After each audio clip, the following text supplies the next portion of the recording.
Let's suppose that you were able every night to dream any dream you wanted to dream. And that you could, for example, have the power within one night to dream 75 years of time, or any length of time you wanted to have. And you would naturally, as you began on this adventure of dreams, you would fulfill all your wishes. You would have every kind of pleasure you could conceive. And after several nights of 75 years of total pleasure each, you would say, well, that was pretty great. But now let's have a surprise. Let's have a dream which isn't under control. Well, something is going to happen to me that I don't know what it's going to be. And you would dig that and come out of that and say, wow, that was a close shave, wasn't it? And then you would get more and more adventurous, and you would make further and further out gambles as to what you would dream. And finally, you would dream where you are now. You would dream the dream of living the life that you are actually living today.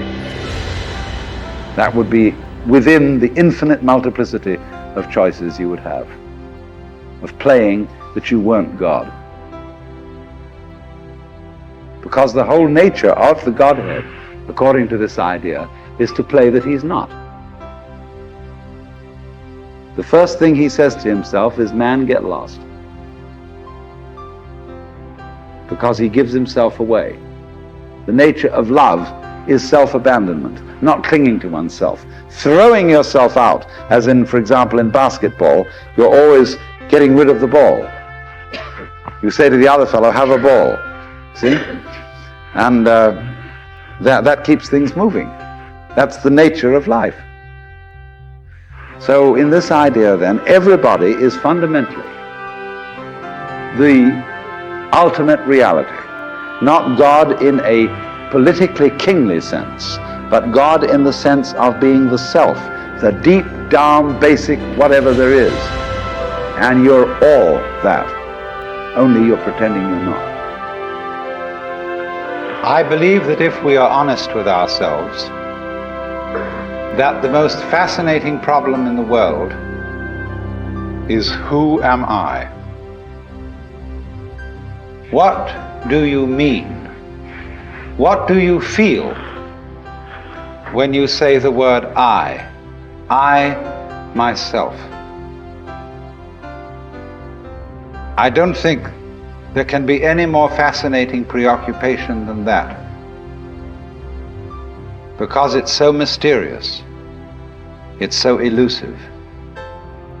Because what you are in your inmost being escapes your examination in rather the same way that you can't look directly into your own eyes without using a mirror, you can't bite your own teeth, and you can't touch the tip of this finger with the tip of this finger. And that's why there's always an element of profound mystery in the problem of who we are. So there is a secret.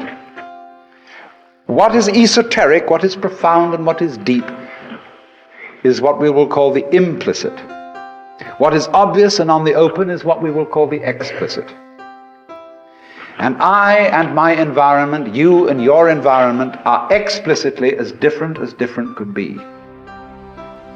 But implicitly, you go together.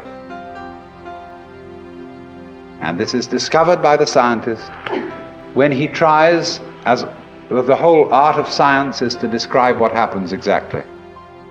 And when he describes exactly what you do, he finds out that